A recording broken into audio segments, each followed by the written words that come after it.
Welcome back to ciLiving. It is time now for everyone's favorite segment that involves a high-speed flying dart. It does. Last time on the spot, the dart chose. The dart chose, as if it's like the Jedi powers. Rod Sickler chose. Oh, that's true. With this sharp shot there, he landed on Crescent City, and so that's where our own Joe Barlow had it. That's right. Crescent City is a small town of about 650 people. They received worldwide coverage after a train derailed and exploded in 1970. But what's most interesting about the town is their ability to always look on the bright side. They used the explosion to bring everyone together.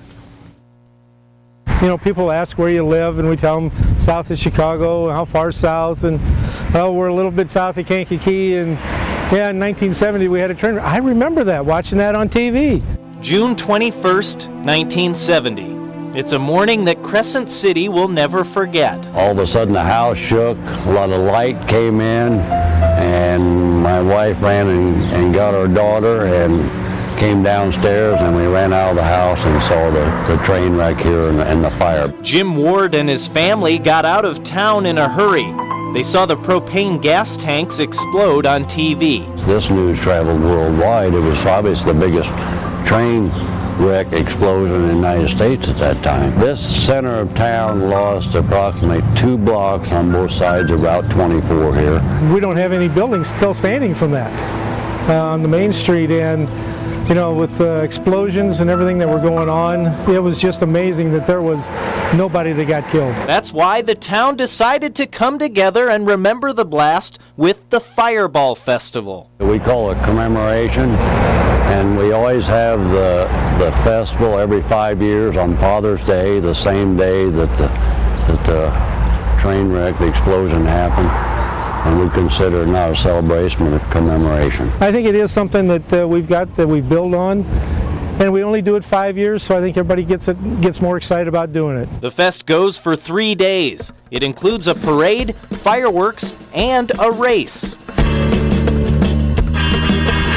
What you have here is one version of a commode racer.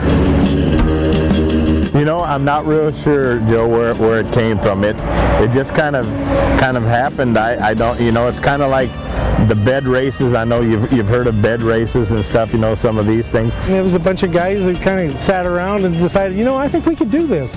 And there were some really strange looking vehicles, and sometimes when the first one turned, all 4 wheels went like this. It was just, you know, bicycle tires not made to do that. You basically get 3 guys on for the horsepower end of it. You have a rider. The rider has to have a seat belt on. They have to wear a helmet. The other guys just push. There's a lot of people that come down just to see it, because they're all, everyone is kind of creative, as you can tell by the writing and some of the stuff, and some of them have names for their basically their toilets, you know. Of course, I needed to experience this tradition for myself. Ready? Oh boy. Go! Oh yeah. I've never held on to a toilet like this before. Oh my gosh.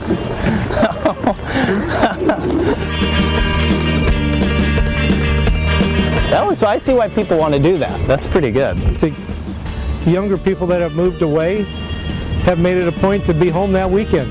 That's a time to come back and see people that they haven't seen probably since the last 5 years. Everybody gets along. Like Fireball, everybody pulls together, and we have quite a, you know, commemoration every 5 years. In the big picture, it probably was a benefit to the town, and everybody kind of pulls together, and I think that's kind of the way this town is. It's just a nice little town to live in. Stand by.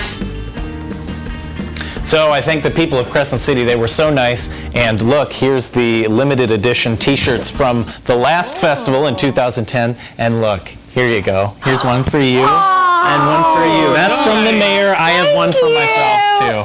Thank the mayor of Crescent City. Well, thank you, sir. Yeah, that's pretty neat.